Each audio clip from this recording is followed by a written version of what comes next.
அப்போஸ்தலனாகிய பவுல் கொரிந்தியருக்கு எழுதின முதலாம் நிருபம்.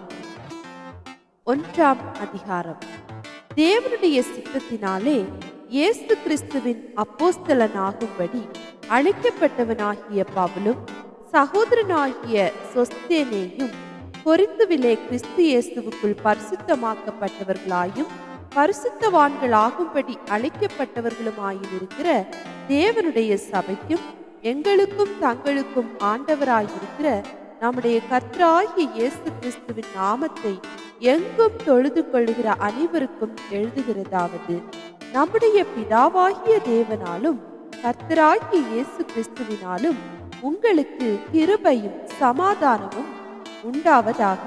கிறிஸ்துவை பற்றிய சாட்சி உங்களுக்குள்ளே ஸ்திரப்படுத்தப்பட்டபடியே நீங்கள் இயேசு கிறிஸ்துவுக்குள்ளாய் எல்லா உபதேசத்திலும் எல்லா அறிவிலும் மற்றெல்லாவற்றிலும் சம்பூர்ணம் உள்ளவர்களாக்கப்பட்டிருக்கிறபடியால் அவர் மூலமாய் உங்களுக்கு அளிக்கப்பட்ட தேவ கிருபைக்காக நான் உங்களை குறித்து எப்பொழுதும் என் தேவனை ஸ்தோத்தரிக்கிறேன். அப்படியே நீங்கள் யாதொரு வரத்திலும் குறைவில்லாதவர்களாய் நம்முடைய கர்த்தராகிய இயேசு கிறிஸ்து வெளிப்படுவதற்கு காத்திருக்கிறீர்கள்.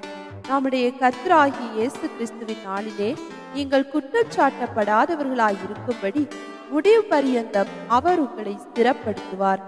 தம்முடைய குமாரனும் நம்முடைய கர்த்தருமாய் இருக்கிற இயேசு கிறிஸ்துவுடனே ஐக்கியமாய் இருப்பதற்கு உங்களை அழைத்த தேவன் உண்மையுள்ளவர். சகோதரரே, நீங்கள் எல்லாரும் ஒரே காரியத்தை பேசவும் பிரிவினைகள் இல்லாமல் ஏக மனதும் ஏக யோசனையும் உள்ளவர்களாய் சீர் பொருந்தி இருக்கவும் வேண்டும் என்று நம்முடைய கர்த்தராகிய இயேசு கிறிஸ்துவின் நாமத்தினாலே உங்களுக்கு புத்தி சொல்லுகிறேன். ஏனெனில் என் சகோதரரே, உங்களுக்குள்ளே வாக்குவாதங்கள் உண்டென்று குலேவேயாளின் வீட்டாரால் உங்களை குறித்து எனக்கு அறிவிக்கப்பட்டது. உங்களில் சிலர் நான் பவுலை சேர்த்தவன் என்றும் நான் அப்பல்லோவை சேர்த்தவன் என்றும் நான் கேபாவை சேர்த்தவன் என்றும் நான் கிறிஸ்துவை சேர்த்தவன் என்றும் சொல்லுகிறபடியால் நான் இப்படி சொல்லுகிறேன். கிறிஸ்து பிரிந்திருக்கிறாரா? பவுலா உங்களுக்காக சிலுவையில் அறையப்பட்டார். பவுலின் நாமத்தினாலேயா ஞானஸ்நானம் பெற்றீர்கள்? என் நாமத்தினாலே ஞானஸ்நானம் கொடுத்தேன் என்று ஒருவனும் சொல்லாதபடிக்கு நான் கிறிஸ்துவுக்கும் காயுவுக்குமே அன்றி உங்களில் வேறொருவனுக்கும் ஞானஸ்நானம் கொடுக்கவில்லை. இதற்காக தேவனை ஸ்தோத்திரிக்கிறேன். தேவானுடைய வீட்டாருக்கும் நான் ஞானஸ்நானம் கொடுத்ததுண்டு. இதுவும் அல்லாமல் இன்னும் யாருக்காவது நான் ஞானஸ்நானம் கொடுத்தேனோ இல்லையோ அறியேன். ஞானஸ்நானத்தை கொடுக்கும்படி கிறிஸ்து என்னை அனுப்பவில்லை, சுவிசேஷத்தை பிரசங்கிக்கவே அனுப்பினார். கிறிஸ்துவின் சிலுவை வீணாய் போகாதபடிக்கு சாதுரிய ஞானமில்லாமல் பிரசங்கிக்கவே அனுப்பினார். சிலுவையை பற்றிய உபதேசம் கெட்டு போகிறவர்களுக்கு பைத்தியமாய் இருக்கிறது, ரட்சிக்கப்படுகிற நமக்கோ அது தேவ பலனாய் இருக்கிறது. அந்தபடி ஞானிகளுடைய ஞானத்தை நான் அழித்து புத்திசாலிகளுடைய புத்தியை அவமாக்குவேன் என்று எழுதியிருக்கிறது. ஞானி எங்கே? வேத பாரகன் எங்கே? இப்பிரபஞ்ச தர்க்க சாஸ்திரி எங்கே? இவ்வுலகத்தின் ஞானத்தை தேவன் பைத்தியமாக்கவில்லையா? எப்படியெனில் தேவ ஞானத்துக்கு ஏற்றபடி உலகமானது சுய ஞானத்தினாலே தேவனை அறியாதிருக்கையில் பைத்தியமாக தோன்றுகிற பிரசங்கத்தினாலே விசுவாசிக்கிறவர்களை ரட்சிக்க தேவனுக்கு பிரியமாயிற்று. யூதர்கள் அடையாளத்தை கேட்கிறார்கள், கிரேக்கர் ஞானத்தை தேடுகிறார்கள். நாங்களோ சிலுவையில் அறையப்பட்ட கிறிஸ்துவை பிரசங்கிக்கிறோம். அவர் யூதருக்கு இடரலாயும் கிரேக்கருக்கு பைத்தியமாயும் இருக்கிறார்.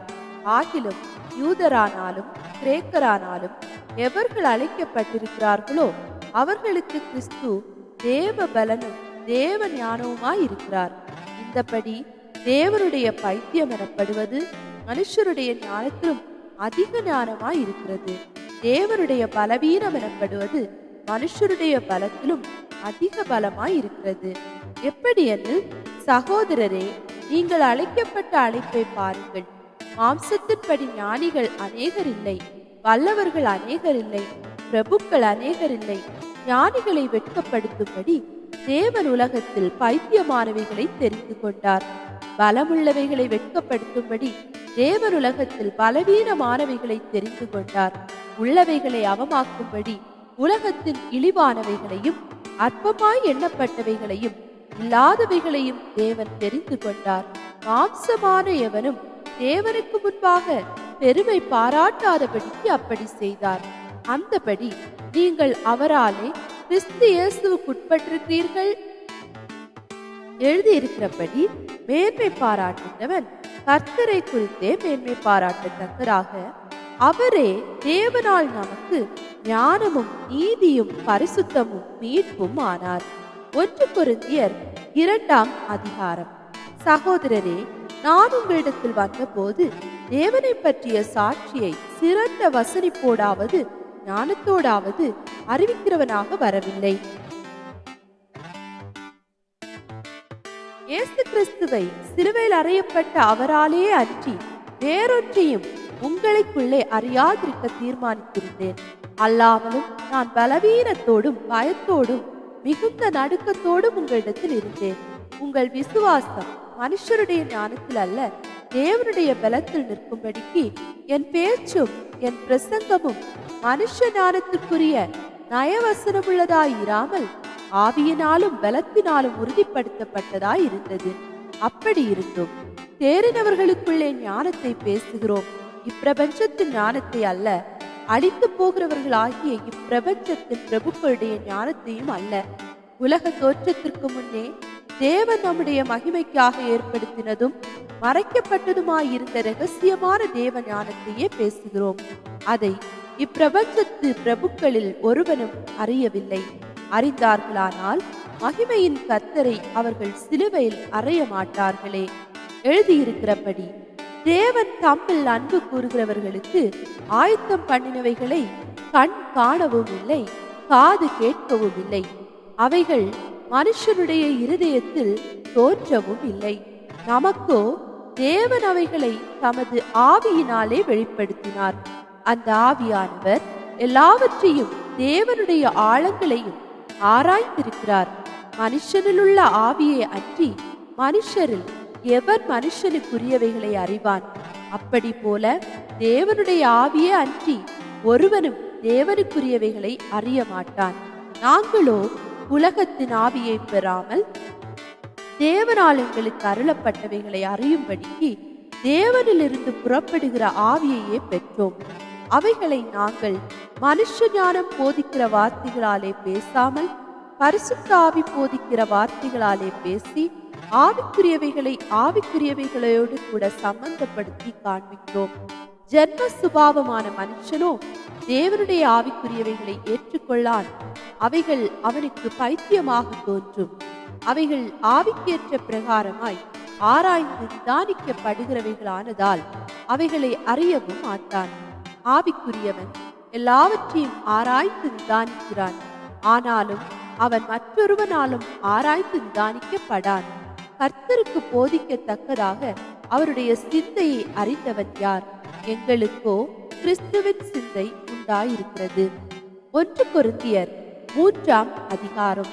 மேலும் சகோதரரே, நான் உங்களை ஆவிக்குரியவர்கள் என்று எண்ணி உங்களுடனே பேசக்கூடாமல் மாம்சத்துக்குரியவர்கள் என்றும் கிறிஸ்துவுக்குள் குழந்தைகள் என்றும் எண்ணி பேச வேண்டியதாயிற்று. நீங்கள் பலனில்லாதவர்களானதால் உங்களுக்கு போஜனம் கொடாமல் பாலை குடிக்க கொடுத்தேன். இன்னமும் நீங்கள் மாம்சத்துக்குரியவர்களாயிருக்கிறபடியால் இப்பொழுது உங்களுக்கு பலனில்லை. பொறாமையும் வாக்குவாதமும் பேதகங்களும் உங்களுக்குள் இருக்கிறபடியால் நீங்கள் மாம்சத்துக்குரியவர்களாயிருந்து மனுஷ மார்க்கமாய் நடக்கிறீர்கள் அல்லவா? ஒருவன் நான் பவுலை சேர்த்தவன் என்றும் வேறொருவன் நான் அப்பல்லோவை சேர்த்தவன் என்றும் சொல்லுகிறபடியால் நீங்கள் மாம்சத்துக்குரியவர்கள் அல்லவா? பவுல் யார்? அப்பல்லோ யார்? கர்த்தர் அவனவனுக்கு அருள் அளித்தபடியே நீங்கள் விசுவாசிக்கிறதற்கு ஏதுவாயிருந்த ஊழியக்காரர் தானே. நான் நட்டேன், அப்பல்லோ நீர் பாய்ச்சினான், தேவனே விளைய செய்தார். அப்படி இருக்க நடுகிறவனாலும் ஒன்றுமில்லை, நீர் பாய்ச்சுகிறவனாலும் ஒன்றுமில்லை, விளைய செய்கிற தேவனாலே எல்லாம் ஆகும். மேலும் நடுகிறவனும் நீர் பாய்ச்சுகிறவனும் ஒன்றாயிருக்கிறார்கள். அவனவன் தன் தன் வேலைக்கு தக்கதாய் கூலியை பெறுவான். நாங்கள் தேவனுக்கு உடன் வேலையாட்களாய் இருக்கிறோம், நீங்கள் தேவனுடைய பண்ணையும் தேவனுடைய மாளிகையுமாய் இருக்கிறீர்கள். எனக்கு அளிக்கப்பட்ட தேவ கிருபையின்படியே புத்தியுள்ள சிற்பாசாரியைப் போல அஸ்திபாரம் போட்டேன். வேறொருவன் அதின் மேல் கட்டுகிறான், அவனவன் தான் அதின் மேல் இன்ன விதமாய் கட்டுகிறான் என்று பார்க்க கடவன். போடப்பட்டிருக்கிற அஸ்திபாரமாகிய இயேசு கிறிஸ்துவை அல்லாமல் வேறு அஸ்திபாரத்தை போட ஒருவனாலும் கூடாது. ஒருவன் அந்த அஸ்திபாரத்தின் மேல் பொன், வெள்ளி, விலையேற பெற்ற கல், மரம், புல், வைக்கோல் ஆகிய இவைகளை கட்டினால் அவனவனுடைய வேலைப்பாடு வெளியாகும். நாளானது அதை விளங்க பண்ணும். ஏனெனில் அது அக்கினியினாலே வெளிப்படுத்தப்படும். அவனவனுடைய வேலைப்பாடு எத்தன்மை உள்ளதென்று அக்கினியானது பரிசோதிக்கும். அதன் மேல் ஒருவன் கட்டினது நிலைத்தால் அவன் கூலியை பெறுவான். ஒருவன் கட்டினது வெந்து போனால் அவன் நஷ்டமடைவான். அவனோ ரட்சிக்கப்படுவான், அதுவும் அக்கினியில் அகப்பட்டு தப்பினது போல் இருக்கும். நீங்கள் தேவனுடைய ஆலயமாய் இருக்கிறீர்கள் என்றும் தேவனுடைய ஆவி உங்களில் வாசமாயிருக்கிறார் என்றும் அறியாதிருக்கிறீர்களா? ஒருவன் தேவனுடைய ஆலயத்தை கெடுத்தால் அவனை தேவன் கெடுப்பார். தேவனுடைய ஆலயம் பரிசுத்தமாயிருக்கிறது, நீங்களே அந்த ஆலயம். ஒருவனும் தன்னைத்தானே வஞ்சியாதிருப்பானாக. இவ்வுலகத்திலே உங்களில் ஒருவன் தன்னை ஞானி என்று எண்ணினால் அவன் ஞானியாகும்படிக்கு பைத்தியக்காரன் ஆக கடவன். இவ்வுலகத்தின் ஞானம் தேவனுக்கு முன்பாக பைத்தியமாயிருக்கிறது.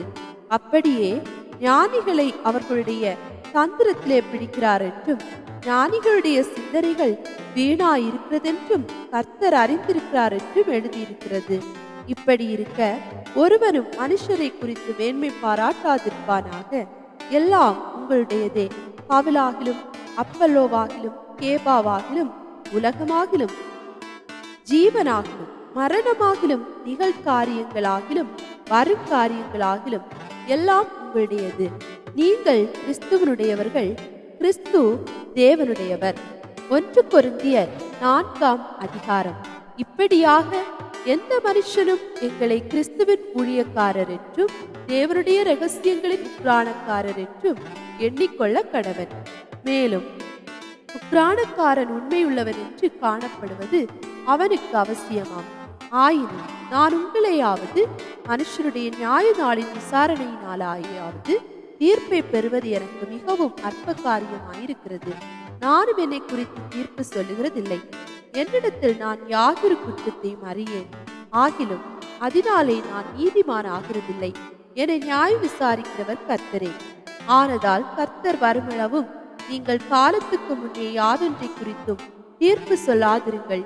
இருளில் மறைந்திருக்கிறவைகளை அவர் வெளியரங்கமாக்கி இருதயங்களின் யோசனைகளை வெளிப்படுத்துவார். அப்பொழுது அவரவருக்குரிய புகழ்ச்சி தேவனால் உண்டாகும். சகோதரரே, எழுதப்பட்டதற்கு மிஞ்சி எண்ண வேண்டாம் என்று நீங்கள் எங்களாலே கற்றுக்கொள்ளவும், ஒருவரும் ஒருவரின் நிமித்தம் மற்றொருவருக்கு விரோதமாய் இருமாப்படையாதிருக்கவும் நான் உங்கள் நிமித்தம் என்னையும் அப்பல்லோவையும் திருஷ்டாந்தமாக வைத்து இவைகளை எழுதினேன். அன்றியும் உன்னை விசேஷித்தவனாக்கும்படிக்கு செய்கிறவர் யார்? உனக்கு உண்டாயிருக்கவைகளில் நீ பெற்றுக்கொள்ளாதது யாது? நீ பெற்றுக்கொண்டவனானால் பெற்றுக்கொள்ளாதவன் போல் ஏன் மேன்மை பாராட்டுகிறாய்? இப்பொழுது திருப்தி அடைந்திருக்கிறீர்களே, இப்பொழுது ஐஸ்வர்யவான்களாய் இருக்கிறீர்களே, எங்களை அல்லாமல் ஆளுகிறீர்களே. நீங்கள் ஆளுகிறவர்களானால் நலமாயிருக்கும். அப்பொழுது உங்களுடனே கூட நாங்களும் ஆளுவோமே.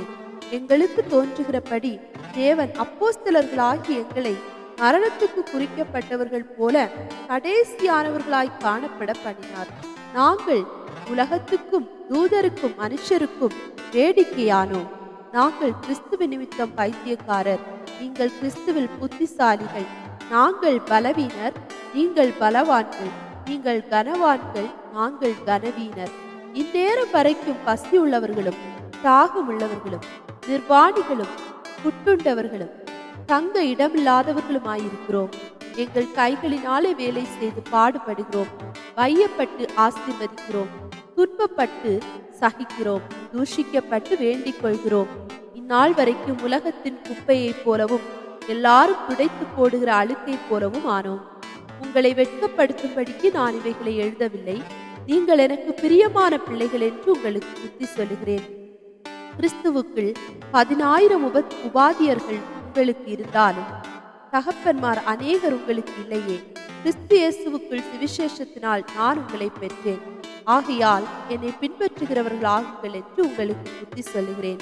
இது நிமித்தமாக எனக்கு பிரியமும் கர்த்தருக்குள் உண்மை உள்ளவன் என் குமாரனாகிய தீமோத்தேயுவை உங்களிடத்தில் அனுப்பினேன். நான் எங்கும் எந்த சபையிலும் போதித்து வருகிற பிரகாரம் கிறிஸ்துவுக்குள்ளான நடக்கைகளை அவன் உங்களுக்கு ஞாபகப்படுத்துவான். நான் உங்களிடத்துக்கு வருகிறதில்லை என்கிறதாக சிலர் இருமாப்படைந்திருக்கிறார்கள். ஆகிலும் கர்த்தருக்கு சித்தமானால் நான் சீக்கிரமாய் உங்களிடத்திற்கு வந்து இருமாப்படைந்திருக்கிறவர்களுடைய பேச்சை அல்ல, அவர்களுடைய பலத்தையே அறிந்து கொள்வேன். தேவனுடைய ராஜ்யம் பேச்சிலே அல்ல, பலத்திலே உண்டாயிருக்கிறது. உங்களுக்கு என்ன வேண்டும்? நான் பிரம்போடு உங்களிடத்தில் வர வேண்டுமோ, அல்லது அன்போடும் சாந்தமுள்ள ஆவியோடும் வர வேண்டுமோ?